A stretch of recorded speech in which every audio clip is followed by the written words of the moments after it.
Hi, this is Tim Campbell with TBC Action Coach of Indiana with our Business Spotlight series. The purpose is to interview local business owners and promote them through our social channels and email database, as well as provide them coaching. This is a free service we're providing because if every small business is strong, then the economy is strong. Today, I have the pleasure of talking with Jake. Welcome, Jake. It's great to have you on the program today. Tim, I am thrilled to be here. Thanks for having me. Absolutely. So let's start with giving us an introduction of yourself and a little bit of your background. Sure. So my name is Jake Medlen. I am owner and founder of Endeavor Fundraising Group. I'm based out of the south side of Indianapolis, where I have a wife and two kids, and we're firmly entrenched in the Center Grove community. But I have been in fundraising for almost 20 years. I was blessed to have an opportunity to get a start at the Indiana University Foundation and be mentored by some brilliant fundraising minds that literally wrote textbooks on how to fundraise.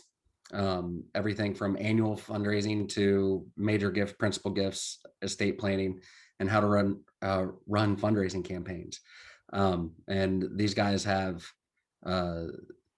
they've worked with world leaders, presidential candidates, and presidents on their fundraising processes throughout. And then here over the last couple of years, after some other fundraising stops, I decided to step out on my own and help nonprofits. I realized that there's a lot of great, just amazing organizations that need to raise funds, that need to help others, that they need help with their fundraising. They're really good at doing what they do, but fundraising isn't necessarily part of what they viewed that they would be doing as they got started, whether it's helping women coming out of prison or orphans or adoptions or you know building structures for youth sports, whatever that might be. Many of them, they know how to work with women coming out of prisons or the social welfare system, but they don't understand fundraising. And it's not that the fundraising world is really overly difficult. It's definitely science and art, but at the end of the day, what the biggest thing is I've made this my time. This is my passion and what I do. So I can take this on, the fundraising portion for many of these organizations I work with, um, and then allowing them to do what it is they want to do. And then in a perfect world, um, after I've been able to work with them for a little bit, they can fire me and we'll be happy about it. I want to coach them to fundraising success. Fantastic. So, Jake, if I was to ask you for a 60-second commercial for your business, what would that be? Sure. So Endeavor Fundraising exists to help nonprofits with their fundraising, whether it's for youth sports, their whatever their purpose might be. I can help them maximize their fundraising with a focus on setting a solid foundation for fundraising success today and in the future, whether it's grants, major gifts, just general fundraising practices. I've seen it all, I've done it all, and I want to help my clients be able to do it all. Wonderful. So, tell us who's your best customer, or who is it that you serve? We call that our target audience. Sure. Um, this is something I actually give a lot of thought to, because the nonprofit world is vast, Mhm. right? Um, and the the short answer to what could be a very complicated answer is everyone that's a nonprofit is my perfect client. Um, I don't discriminate based on size. They don't have to have an endowment. I've helped some people get their nonprofit started, even getting their IRS determination for their 501c3. So anybody that has a desire and a heart and a passion to help others that need help is my perfect client. Fantastic. So, Jake, tell us what's been the greatest impact that COVID has had on your business? Um, there really hasn't been a good impact that COVID has had on my business. Um, what I can say that as a solopreneur, um, COVID has taught me a lot about dedication and perseverance Mhm. and weathering the storm. Um, it's no secret. We've all seen that the pandemic has been incredibly difficult for many businesses, nonprofits, what have you. It's been tough. And if there were a year for a person to give up, especially if it's a solopreneur, this would have been a really easy year to say, you know what, I just can't do this. I need to try to find a job that is going to have a I can plan a budget around what my income is going to be. I'm going to have set hours, but I haven't fallen to that, and so I've persevered. So I guess if we were going to boil that down to what has been the best thing that COVID has done or taught for me, well, I don't necessarily like it, was just another lesson in perseverance and being tough. So Jake, we've all had to pivot during the last 12 months with COVID. So what are one or two actions that you've taken to make a difference during this time, and how's that working for you? Sure. So I've expanded offerings, for one.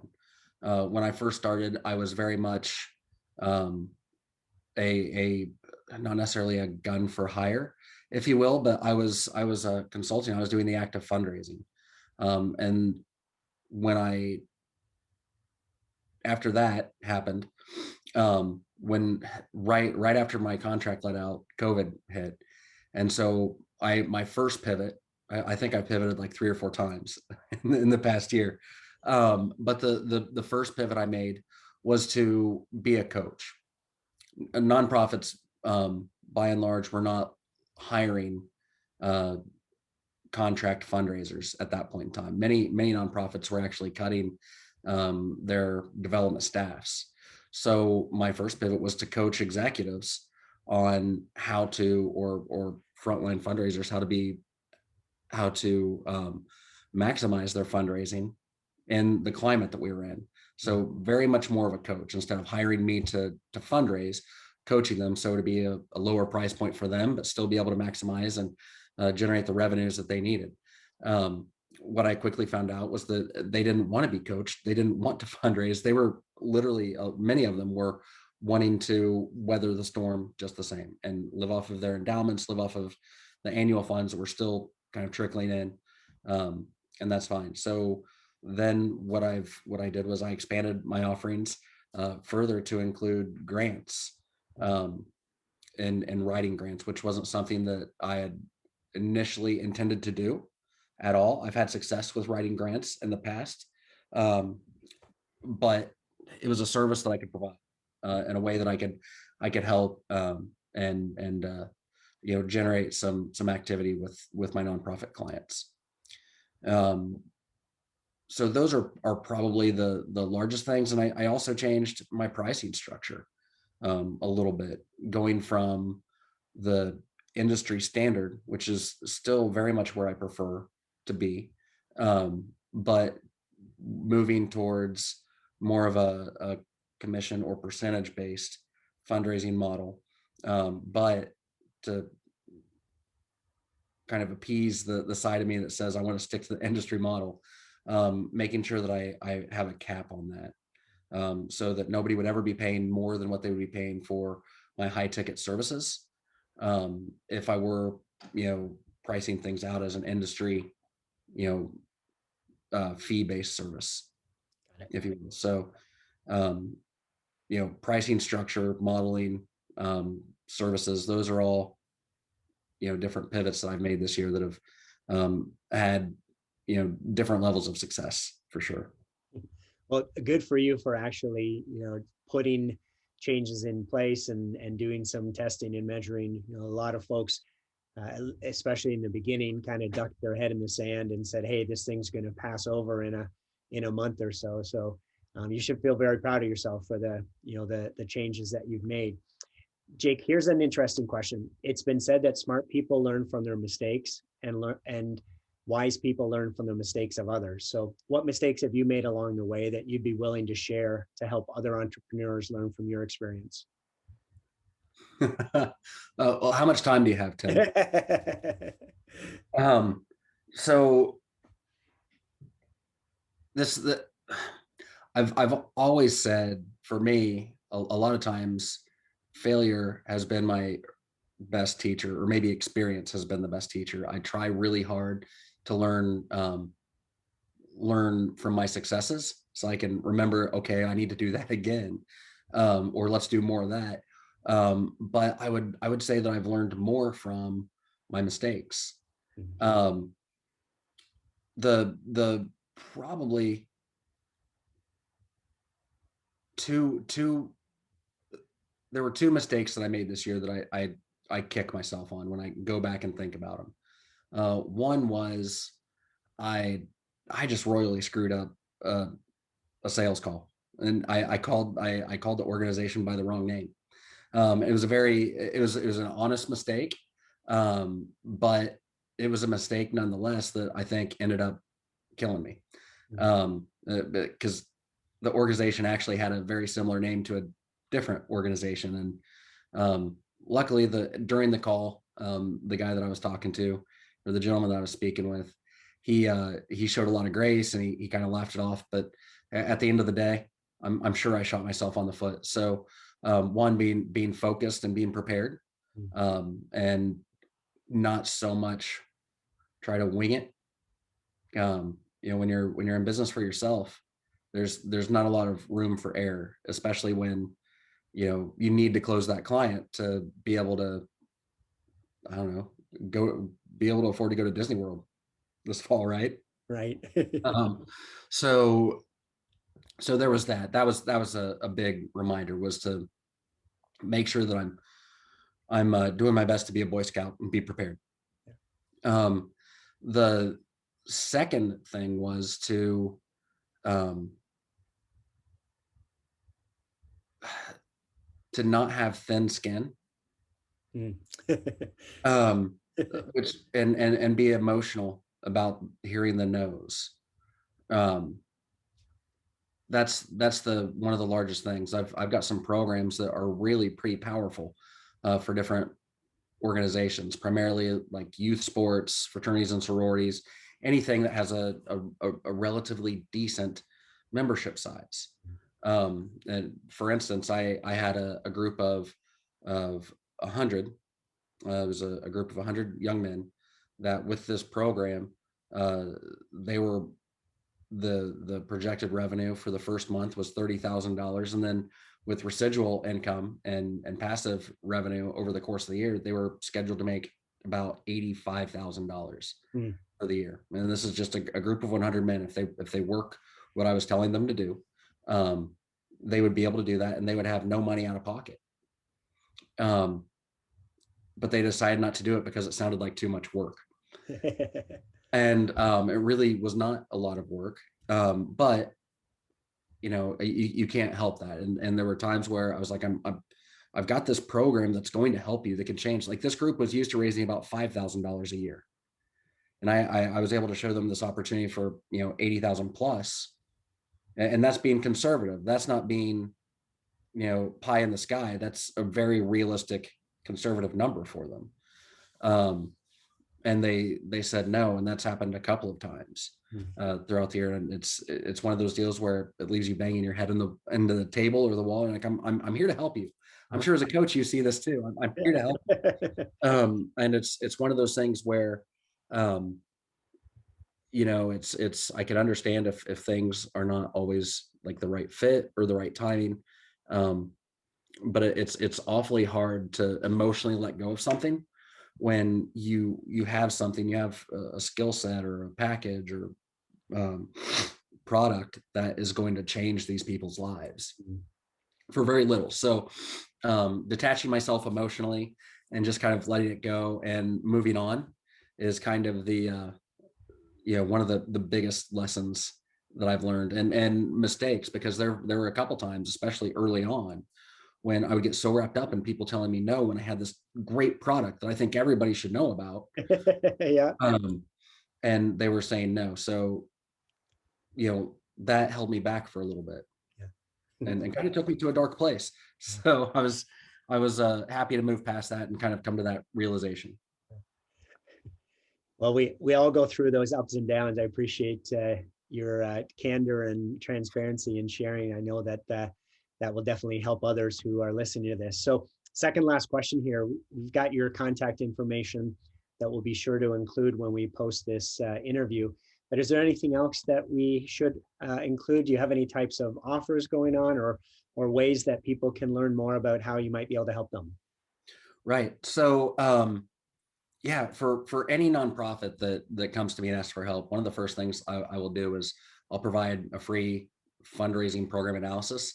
So as I've gotten older, I've realized that I'm kind of nerdy with numbers. And I love analysis and analytics, and so I love digging in and trying to find where processes can improve, where processes can get better. And then, from that, once we've been able to, kind of go through a number of different things within their fundraising and be able to identify, areas that need to improve, areas that are great, kind of uh, keep, let go, or improve is kind of what I look at, um, even down to engagement of their board of directors. But that's a free analysis is something that I always provide for my clients. Fantastic. Um, so if there's groups out there that would like to get in touch with me, my website is endeavorfundraising.com. Um, and it's I'm not gonna sugarcoat it. It's not a fantastic website, but it's a way for people to get a hold of me, and it's some work that I need to do to improve that website, which I'm having the works. Um, but my focus isn't necessarily on what my website looks like. It's how I can help my clients and nonprofits. So. Wonderful. Thank you for that. So, last question here, Jake. What's been most inspiring to you during all of the craziness of the past year? Mm. Probably for the organizations that I have been able to help, because that's where most of my focus has been. But for those organizations, how they've been able to step up, and their donors and supporters and constituents have stepped up. Mm. I was able to be a part of there's an organization I'm very close to, that I serve, called the Warrior 110, that's based out of Franklin, Indiana, and they help soldier or combat veterans with PTS, anxiety, depression, uh, everything that kind of leads to suicide. And their goal, and there's 22, sometimes the number is a little bit higher, but 22 suicide deaths per day, for America's combat veterans and frontline responders too. I want to certainly include them in that group. So my client, they do a 110 heavy ruck march every year. I was able to help them with their ruck march this year. And the number of people that came out and supported us, that honked their horns, that waved, that showed up at the final party, was pretty amazing. And we're going to reach our goal for this year, on our fundraising, and likely blow past it. So the even in some pretty dark, bad times where there's lots of confusion, lots of misinformation, uh, kind of an obscure future, Mm. how people have been willing to step up and help in a lot of ways. There's a lot of ugly things in the world right now, but there's also a lot of great things and a lot of kindness that needs to be celebrated. And if we keep helping each other through nonprofits, through our faith-based or religious organizations, and not rely so much on government, but rely on our neighbors, the world's going to be a much, much better place. So. Amen to that. Well, hey, Jake, that concludes the interview. For those listening, if you've heard something that um, would be helpful to you, please reach out to Jake. Take advantage of that opportunity to have that deep dive analysis of your current program. Like I said, we'll include his contact information in this interview. So please reach out to Jake and take advantage of that. Jake, it's been a pleasure learning about you and your business today. Wish you tremendous success, my friend. Tim, thank you so much. You too. All right. Have a great day. You too. Bye-bye.